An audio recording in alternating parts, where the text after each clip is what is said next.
Bonsoir les amis, fratelli Juventini, bienvenue dans cette nouvelle vidéo. Alors deuxième vidéo en vacances, je voulais pas la faire directement après Italie-Estonie, je me suis dit je vais la faire après les deux matchs contre l'Estonie et notamment contre l'Israël. J'attendais aussi beaucoup de ce match-là. Vous l'avez vu hier soir, quel match complètement rocambolesque, fou. Je ne sais même plus quel terme utiliser pour ce match-là, gagné par l'Italie à 5-4. Mais voilà, revenons un peu avant de démarrer la vidéo, comme toujours, hein, n'oubliez pas de lâcher un like, abonnez-vous et commentez. Mais on va revenir sur le match d'hier qui pour moi était complètement fou. On va laisser de côté un peu le match contre l'Estonie, même si franchement contre l'Estonie, sur les deux matchs, on voit très bien. Il y a une chose qu'on note très bien, c'est le manque de confiance de ces joueurs-là. Je pense qu'ils ont peur, franchement, peur de ne pas se qualifier pour la troisième fois de suite pour le prochain mondial Coupe du Monde. Je pense qu'il y a cette peur en eux. D'ailleurs, ça s'est très bien ressenti aussi face à l'Estonie, où la première mi-temps, on avait le pallino dans les jambes, hein, on avait le match en main, mais on n'arrivait pas à marquer. Bon, après, ça s'est terminé avec un gros 5-0, mérité, somme toute. Ça a débloqué aussi certains joueurs. Mais hier, hier, très mal. Franchement, on a gagné le match, mais je sauve seulement l'attaque, Politano, Ken et Retegui. Note spéciale à Retegui parce qu'il a fait un sale boulot devant Retegui. Même si voilà, c'est Ken qui a marqué, mais Retegui a fait un super boulot et le sale boulot, comme on dit toujours. Et j'aime bien donner des notes positives à ce genre de joueur qui fait le sale boulot, qu'on ne voit pas. Qui ne paye pas de mine comme on dit, mais qui fait vraiment beaucoup pour l'équipe. Donc voilà, un premio spécial pour Retegui. Ken a très bien fait hier soir aussi. Hein. Mais toute la partie attaque, que ce soit les trois de devant, j'ai aimé. Sinon, côté défense, les amis, boccio tutte e quattro, hein, toute la défense, que ce soit Bastoni, que ce soit au-delà de l'autobut, hein, de l'autogol. Le but contre son camp, mais Di Lorenzo, oh là là là. Comment il s'appelle l'attaquant là d'Israël, Solomon, Monrat Solomon, je me rappelle, excusez-moi hein, si je me trompe sur le nom, mais je crois que c'est ça.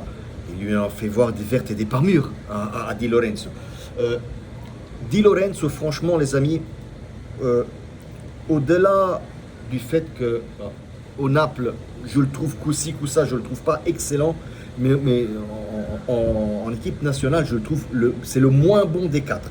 Même si, comme je le dis, hier soir, toute la défense, 5 sur 10, ils n'ont même pas la moyenne, hein, tout simplement. Hein. Non, très mal, très mal. Le milieu de terrain, Tonali, oui, en deuxième mi-temps, mais Locatel, il me plaît déjà pas à la Juve, les amis. Il ne peut pas me plaire en équipe d'Italie.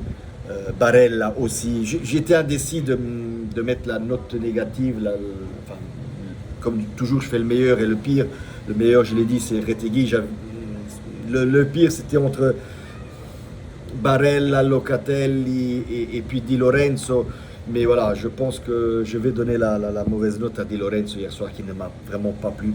Bref, pour finir, on gagne le match 5-4, 6 points de prix. La Norvège est toujours devant, c'est clair. Les amis, la Norvège va en plus jouer ce soir contre la Moldavie. Donc au niveau différence de but, je pense qu'ils vont encore marquer 3, 4, 5 buts. Donc ils seront largement devant.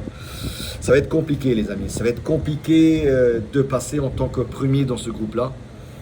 À moins d'un faux pas de la part de la Norvège, je ne vois pas comment nous, on peut reprendre cette première place. Parce que non seulement il va falloir gagner les quatre prochains matchs, tous les matchs retour, et notamment le dernier match, c'est Italie-Norvège, en Italie, si je ne me trompe pas. Oui, c'est ça, parce qu'on a joué chez eux, on a perdu chez eux.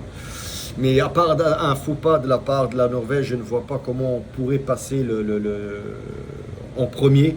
Donc, pour moi, on passera enfin, on est voué à jouer les barrages.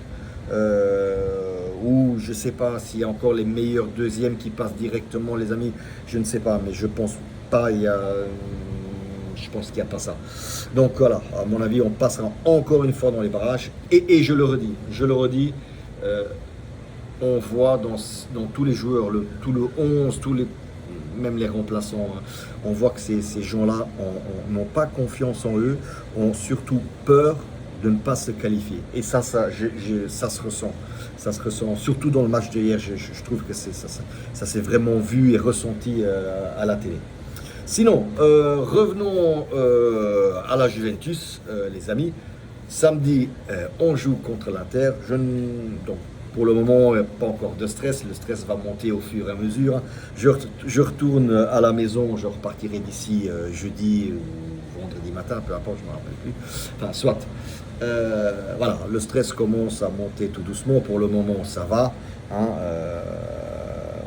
je ferai, comme d'habitude, une vidéo sur la conférence de presse de Tudor. Je ne m'attends pas à ce qu'il donne la compo de l'équipe, même si je ne sais pas, je dois encore lire un peu ce qui s'est passé avec Francisco Conceição, parce qu'il n'a pas joué le deuxième match avec le Portugal. Il est revenu à la Continenza pour une petite blessure à la jambe, mais je ne sais pas l'entité de cette blessure. Est-ce qu'il jouera, il pourra jouer ou pas samedi, je ne sais pas. Mettre Zegrova à la place là, alors qu'il n'a pas joué depuis quand même début d'année ou décembre l'année dernière, donc je ne pense pas qu'on va le risquer tout le match. Peut-être il jouera encore 15-20 minutes, je ne sais pas, parce qu'il il est resté à la Continenza pour s'entraîner ces 2 semaines-ci. Donc voilà, reste à voir. Peut-être que Tudor nous proposera un 3-4-1-2 avec un David et Openda, les 2 attaquants, et un Yildiz derrière les 2 attaquants. Est-ce qu'il restera sur son 3-4-2-1 standard avec David seul en pointe et un Openda et un Yildiz derrière? Je ne sais pas. De toute façon, je ne pense pas qu'on lui fera sûrement la question lors de la conférence de presse, et on en discutera ensemble. Là. Je vous ferai la traduction comme d'habitude, mais je pense comme d'habitude, il ne répondra pas. Voilà les amis, c'est tout de la Turquie. Hein. Je ne voulais pas dire, mais je suis en Turquie, à Antalya. Come sempre ragazzi, fino alla fine, forza Juve.